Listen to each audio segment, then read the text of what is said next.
Hey y'all, it's my review for the Real Housewives of Potomac, episode 4. We're still on the wrong road here, but hey, it's my job to review this stuff in case y'all don't want to watch it or hate watch it. Fine, but come watch my review and make sure you hit that subscribe button, please and thank you.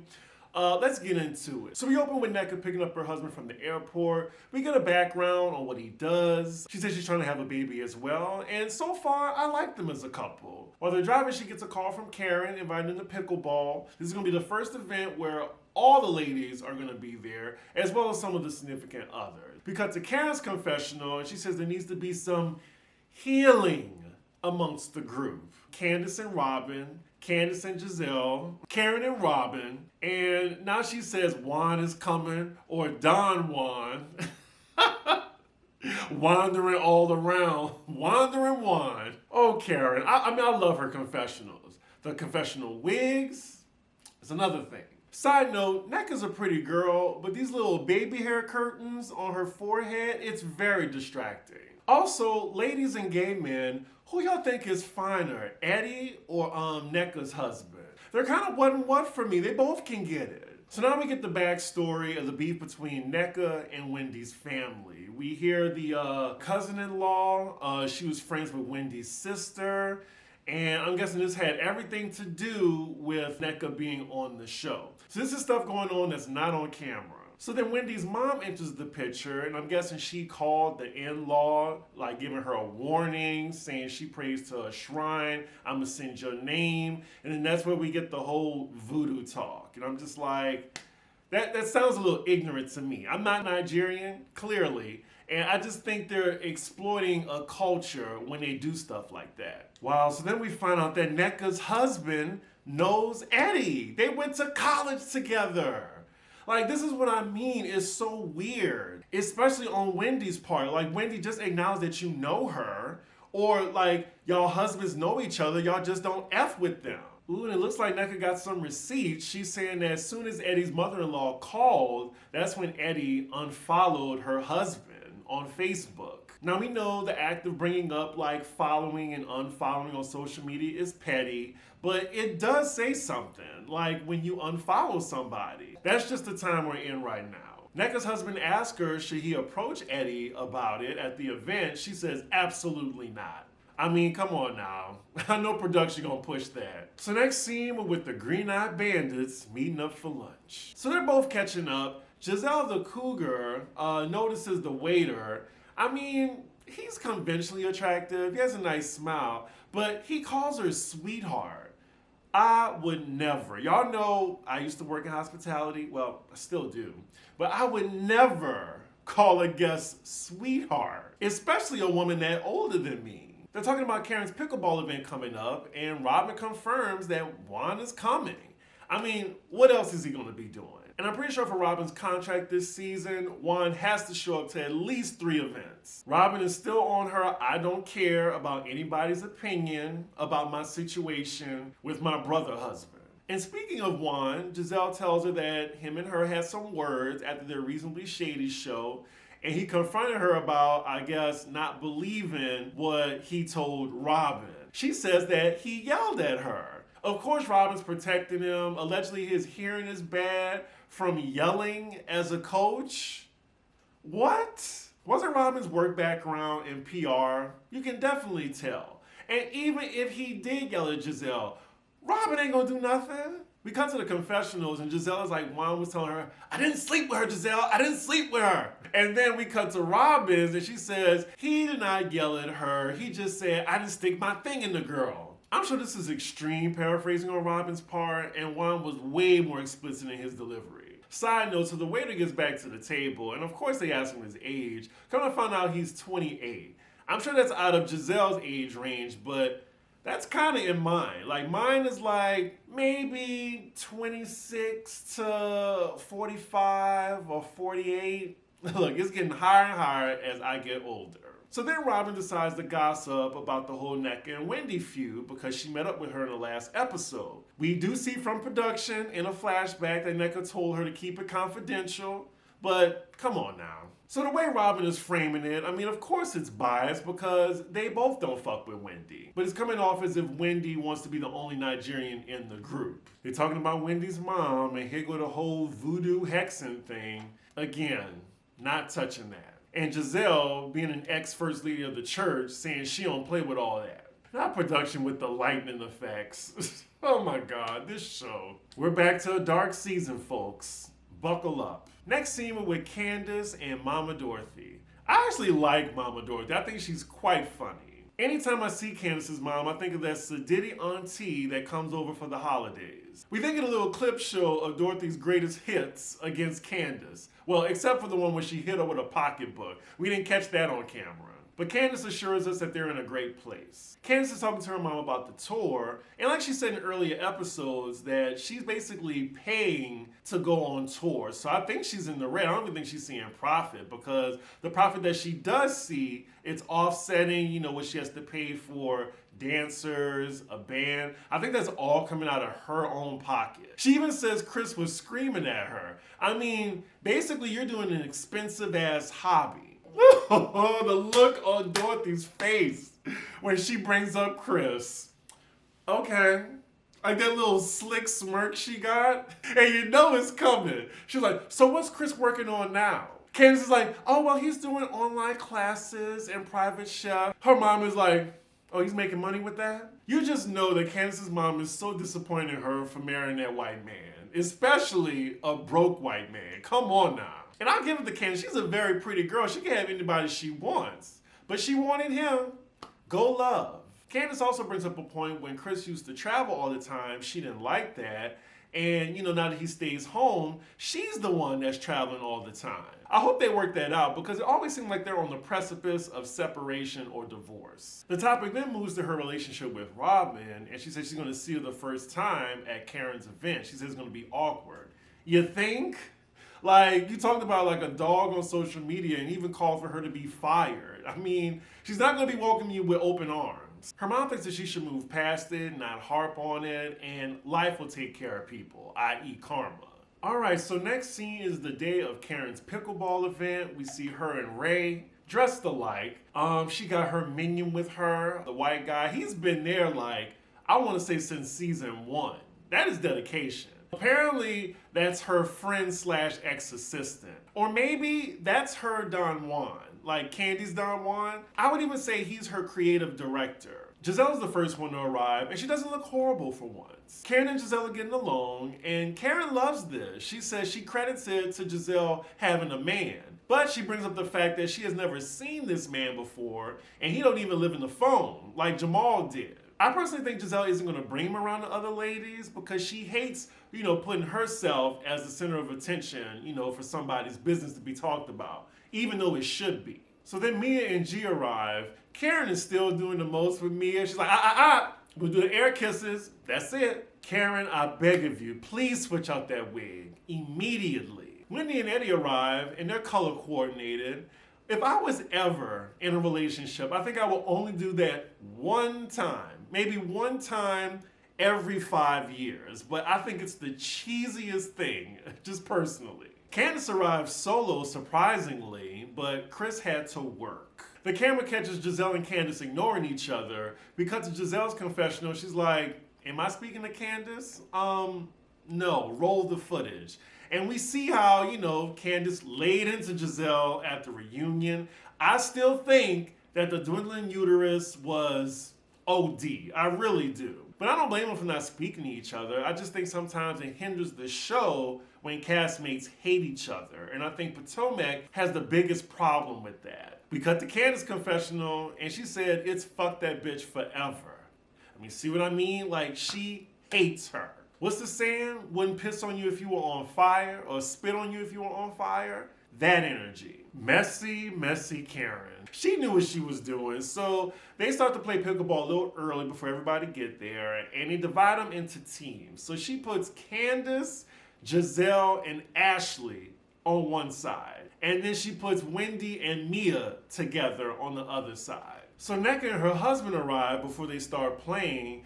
Oh, and it's so awkward. And I just hate to see that between two Nigerian women. First, there's the awkward interaction between Wendy and Nneka. Like, Nneka runs up to hug Mia, then she passed Wendy, hey, and then that smile on Wendy's face was so fake, production zoomed in on it. Like, I'm uncomfortable just watching. That smile lasted for 5 seconds. I really wish they would have just had a sit down before the pickleball event and just really hashed it out. Now it's going to be a spectacle for the group to pick apart. So they cut outside to a car pulling up, and it is Robin and Juan Dixon together for an event. Like, that is a big deal. I know production made this so dramatic because when was the last time Juan went to an event? The ladies are gagged. We go down the line through all the ladies' confessionals' opinion on this. Candace's, is that Juan Dixon, player from the Himalayas? I told y'all, she got some good confessionals, even though I don't care for her. Karen mentions they just walk in like nothing's going on. Wendy says she thought he was in Canada speaking French. Then Mia says, I'm glad he's here. Why wouldn't he be? He don't have a job. It was either watch TV or come play pickleball. Mia's was the best because she wasn't even trying to be shady. She was just stating a fact. So then it's Juan and Rob greeting everybody. Like, Candace is wondering like why Robin isn't speaking to her. It's racking her brain. And right after that, production pulls up all the headlines where Candace is bashing Robin.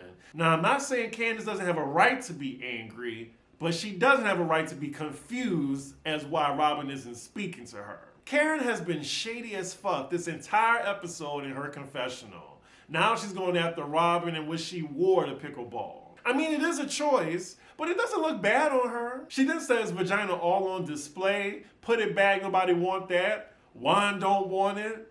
Damn! And Karen is cracking herself up. So then we have the second awkward interaction between the Nigerians, this time the husbands, Ike and Eddie. Eddie introduces himself, and it goes by real quick, but it's still weird when they have this connection, yet pretending they don't know each other. So it goes on both sides probably. Like, Ike could have said, oh, I know you, Eddie, we went to college together, like, good seeing you again.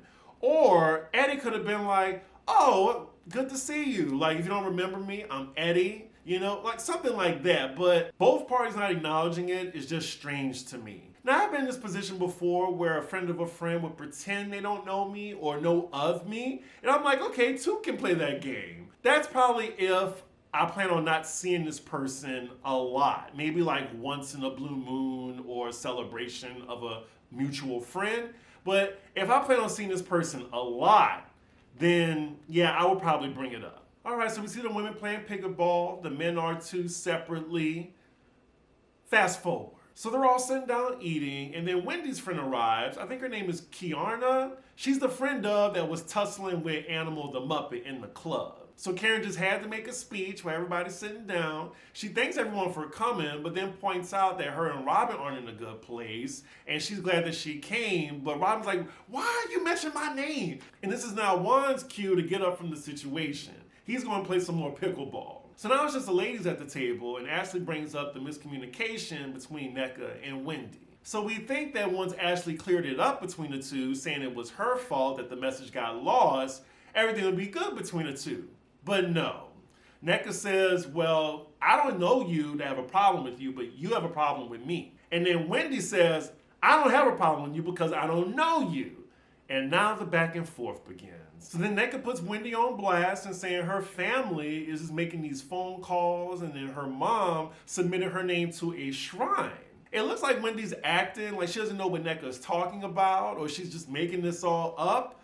But come on, y'all. Like, if my mom was calling somebody that's gonna be on a cast with me, I would know about it.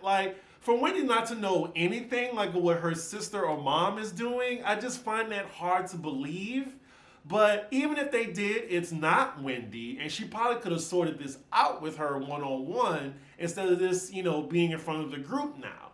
Ooh, it's going left fast. Wendy, she's trying to do some word Olympics with Nneka, and Nneka was like, if you let me talk, I'll clear it up. And then Wendy's like, clear it the fuck up then. And Nneka's like, well, I'm gonna clear it up, bitch. Woo, she said that bitch with some vitriol. The whole table looks taken aback by this, but they're trying to de-escalate the exchange. Now, Karen, this is your event. You're supposed to stop this from happening. Why are you going to Giselle? They still going back and forth. Wendy's trying to say, I don't know you. And Nneka's like, well, you know me enough to have your mom call me. Wendy then tells her to pull up the receipts, and it looked like Nneka does have a missed phone call from Wendy's mom. I mean, is her mom named Susan? I mean, there it is, plain as day. They have the date, the time, and how long the phone call lasted, 9 minutes. Okay, this is cringe on Wendy's part. I think she's deflecting heavily. And then she gets up, oh, you're hating, baby, you're hating, you're a hater since day one. Gets up dancing. Everyone's just looking at her. And the look on Candace's face, I mean, she sees the L that Wendy's taking. I will say though, Nneka has to be telling the truth. Why would she lie about that? Even outside of Ashley's shenanigans, it doesn't change the fact that Wendy's family called her. So there was beef already. So Candace interjects and she tells Nneka that you really can't be mad at Wendy for what her mom and her sister are doing. Like, you at least give her some grace. Why would she bring up what Ashley said again, like the conversation, after Ashley already said that was her fault? That should be like just a non-factor now. Wendy's grasping for straws at this point and again is coming off cringe. Here we go with some more shrine talk. Fast forward. Damn, even Robin interjects and says, I feel like y'all could work it out in a quiet situation. But Wendy doesn't, and then takes an even bigger L by calling out Mia and saying, I want to fix it with Mia. The groan I let out when she went over to Mia, like grabbed her arm in arm to go try to make up with her on the fly. Because she didn't know what to do, like she's scrambling. Okay, Robin, even though you have a point in your confessional, please do not talk about anybody and deflection. And now you got Wendy complaining about Nneka to Mia of all people. Like, Wendy, she's running out of allies. I was just saying on Twitter that Karen, who is supposedly Wendy's ally, Karen's too neutral. And Karen doesn't hang out with anybody outside the show. And a lot of people like to bring up Candace as Wendy's ally. They're good co-workers, but you rarely see them outside the show. So that just leaves Wendy with, I guess the friend of she brought. Production even points out how silly this all is by her grabbing Mia from last year, how they were beefing 4 months ago to when they were filming this, when they were at the reunion. And the week before, she called her slow. So now you want to be her friend? She's so lucky Mia didn't play her ass and be like, get the hell from around me. Like, she could have did that and then she definitely would have had egg on her face. Wendy is doing it all wrong. You've been on here for 4 seasons and that's how you handle the situation? And I actually agree with Candace. Like, I don't think any of us want the 2 Nigerian girls fighting, but I'm wondering how they're going to move past this because I don't want this to be a whole season long thing. It's only episode 4. We got at least 13 weeks left. So then out of nowhere, as the ladies are talking, the platter of beans falls on the floor, but so does the fire keeping it warm. So, you know, that liquid blue shit, it's everywhere, and like, it's fire they're trying to put out. So it's chaos right now, and then Candace screams into the camera, this is the demons coming to get us. Oh. So then, after commercial break, we find out that the culprit of this is Juan Dixon. And Karen is just booting up to Juan. Juan, you got a problem with me? You got a problem knocking my beans over? In all seriousness, that could have been a fire. And damn, they got the mac and cheese on the floor too? Oh, I probably would have thrown Juan out. So the ladies are divided right now, and Wendy and Nneka are saying their piece to each party. You have Wendy popping up her chest like a peacock. Favor ain't fair. She got a gun. Well, I got the bazooka, bitch. Okay. Wendy, girl, you better than this. She starts dancing after she just said a sermon to the ladies. Candace just walks away. So you have Nneka explaining her side, and she says her family did call my in-laws. And then right afterward, her husband unfollowed my husband on Facebook. But then this reveals another fact to the ladies. Oh, they follow each other? Nneka's like, yeah, they went to college together. Then they're just like, oh, Lord. So they're pretending they don't know each other? See, that's what I'm saying. It is weird as fuck. Oh, Lord. So Mia goes up to Wendy and Eddie. She asks Eddie, you know him? Like, y'all follow each other on Facebook? Eddie is blindsided and don't know what to do. He's just following his wife's lead now. Eddie's trying to dodge it, but Mia comes over and asks him again. So then Ike asks Eddie point blank, why'd you unfollow me? And Eddie's like, when did I follow you on Facebook? Oh man, now the husband's going back and forth. And Nneka's trying to interrupt. And, you know, Ike, he looks like he getting a little bit aggressive. He's like, babe, let me talk. So you saying you don't know me? And then Eddie's like, bruh, I just met you today. So now the energy, it looked like it's about to go left, and that would have hurt my heart to see both of them fight over nonsense. I'm so glad they broke it up because it was getting dark. Like, it's kind of getting dark now here. So the husbands are thankfully separated. Their credits are rolling, but Nneka and Wendy, they still kind of going a little back and forth. Nneka brings up her mom. Wendy's like, bring up my mama again. And Nneka's like, your mom is a witch. We talking about people mamas now. Like, they just need to end the event. Hell, in the episode, thank you, production, we see Mr. Ike over there trying to keep his cool. We cut to Giselle. She's like, Eddie don't want that smoke. I mean, y'all, I'm so glad they didn't fight. I really am so glad. Yeah, so this event looked like it's over. We see Juan telling the new husband, Ike, welcome to the circus. And that is where the episode ends. I will say, though, the rest of the group, at least they all agree that Wendy and Nneka need to have a side conversation with nobody else there. Like, because they need to move this forward. I don't want Nigerian versus Nigerian to be like the theme of the season. Can we move on? What else is going on? But yeah, that was the episode, y'all.